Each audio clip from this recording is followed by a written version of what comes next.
and welcome to episode 5 of 2024. Oh!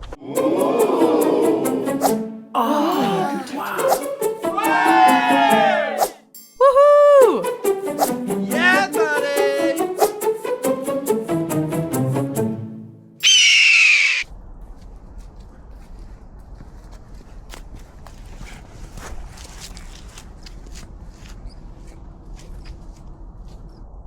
So you might be wondering straight away why today I am completely out of breath, and that is because I'm going to be doing a day at the hide, and that includes first thing in the morning carrying about 25 kilograms of kit from my car to the hide, including peanuts, suet, feeders and all my camera gear just in case.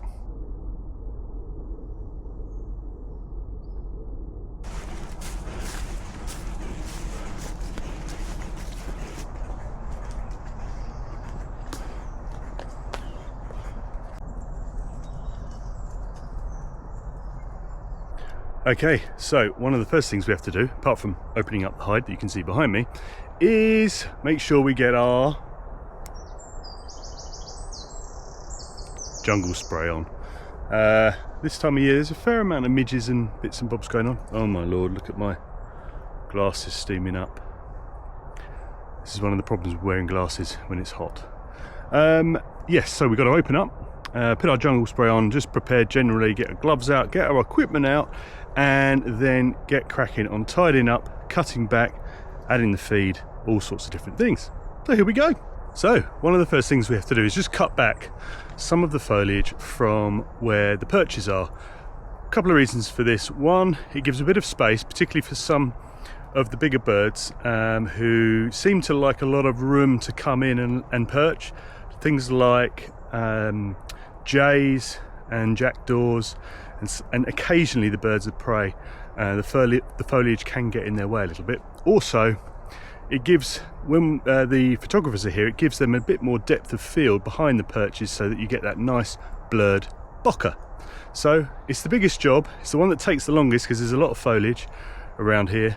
So that's what I'm getting on with now.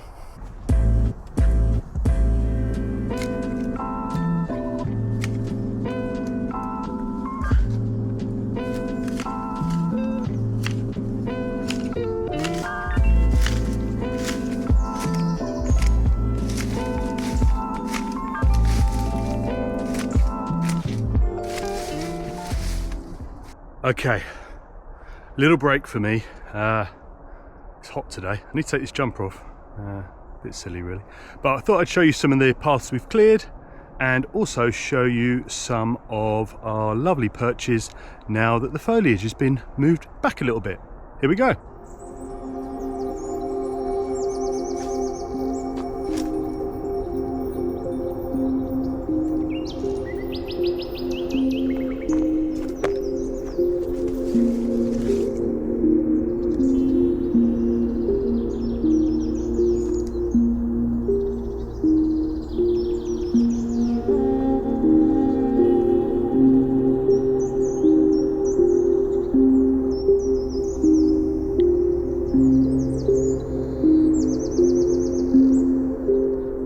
So one of the main things that you have to do when you have a hide, apart from not wear a jumper in the boiling heat, is hide where you put the feed. So we put seed, peanuts, suet, all sorts of different stuff in. And what we actually do is we drill little holes and little grooves in the back of each perch. Let me show you.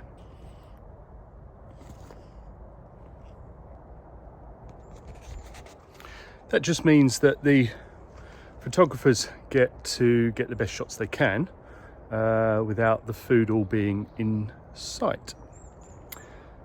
So really that's how we have to prepare for the hide. There's a lot of hard work, but we want our guests to have an amazing experience. We can't obviously guarantee the birds, can't guarantee any kind of wildlife really.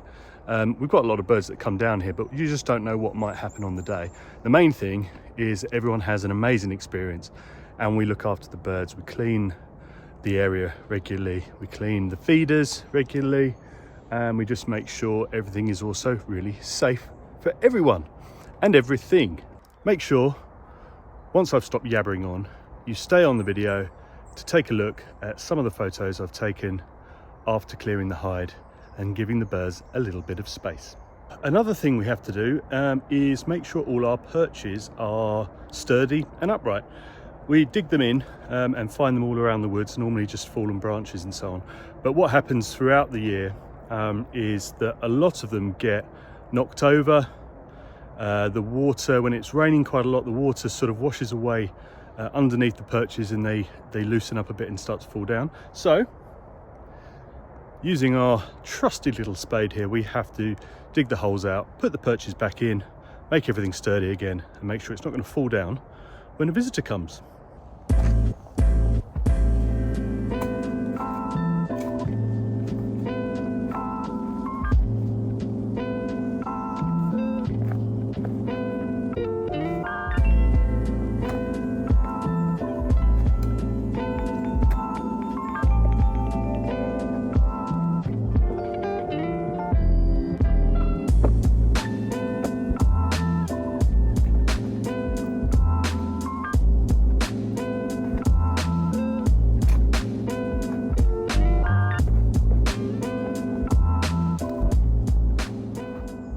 If you're a wildlife photographer, you probably love a good perch.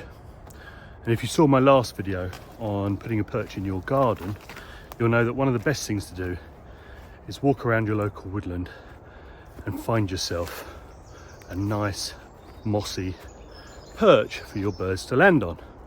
And that's no different down at the hides. We like to mix it up so not every picture is the same over the years. So we go out into the wider woods and hunt for mossy perches.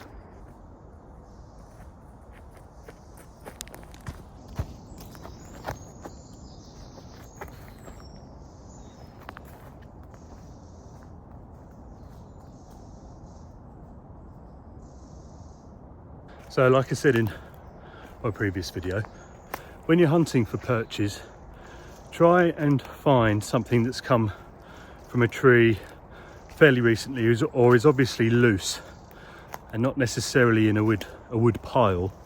You don't really want to disturb other animals to get a perch for your birds. When you're doing the hide and you're running a hide and you're doing this kind of thing, as much as you know it polarizes opinion on whether you should be putting bait out for birds and all that kind of stuff, I mean, for what I do, realistically, it's no different to what anyone else does in a garden. We're literally putting seed and so on out for small birds. However, you should have a sort of conservation,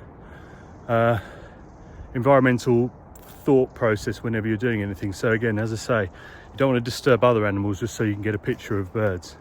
That said, it's quite easy. You just look around.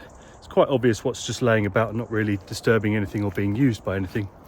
So the key is just be careful, be thoughtful, and it'll be pretty obvious as to what to take and what not to.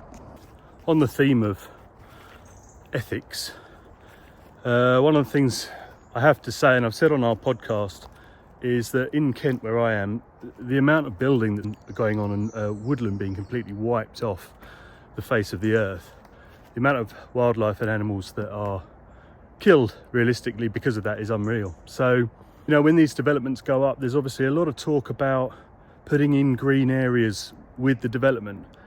The problem with it is that you've killed off acres and acres and acres of land to create a small park, and it's not really the same. So, in terms of ethics, the owner of the woods that we use our hides on, and us, you know, we sit in our hide, we take pictures, and sometimes there's criticism over it, but the reality is we look after these woods, and the fact is that the owner just owning it and stopping any chance of any kind of building work going on it is one of the biggest things.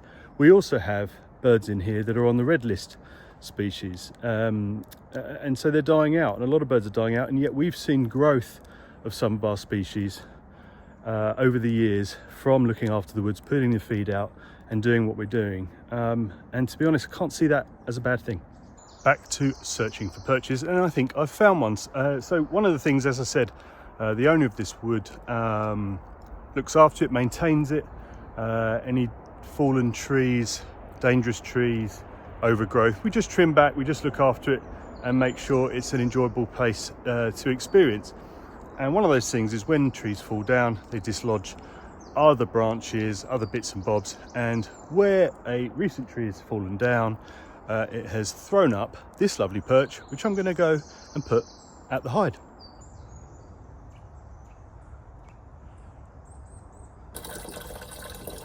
While I'm just filling the watering can for our little reflection pool, I thought I'd talk to you about feed. So 2 different types of feed we have to do. One for when we're not here and one for when we are here. So when we're not here, we leave standard garden bird feeders out with seed or nuts or whatever in them, just to make sure the birds have something to come and eat when we're not here. And secondly, when we are here, we tend to take those down and put our suet and our seed and our nuts in the little holes that I showed earlier. So the final thing to do really, aside from filling up the reflection pool, is actually putting the feed out.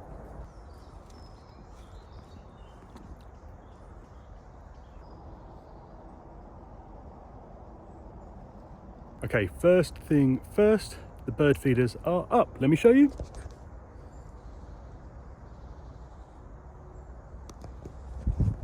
Now it's time to put the feed in the perches.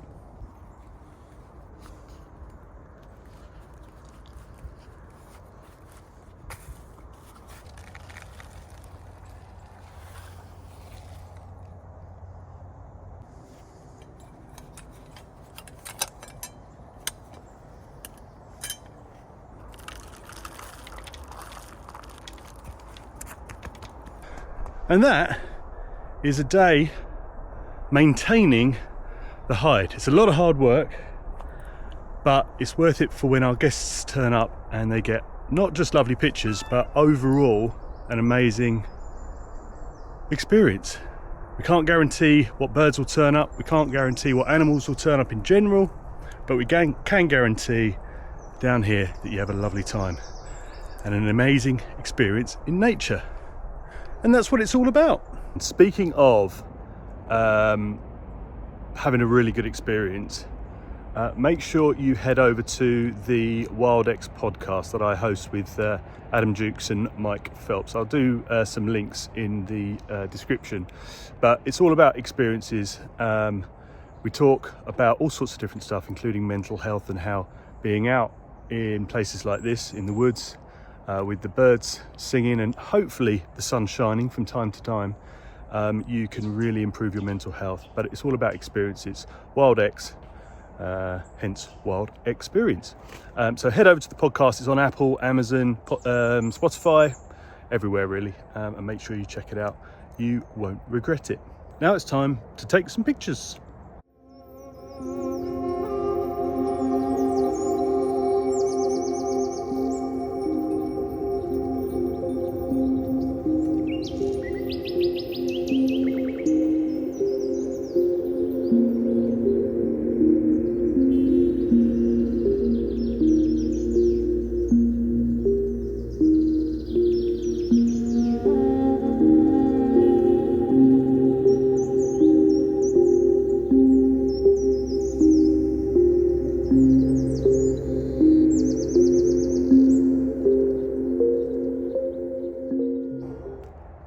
Thanks very much for watching once again.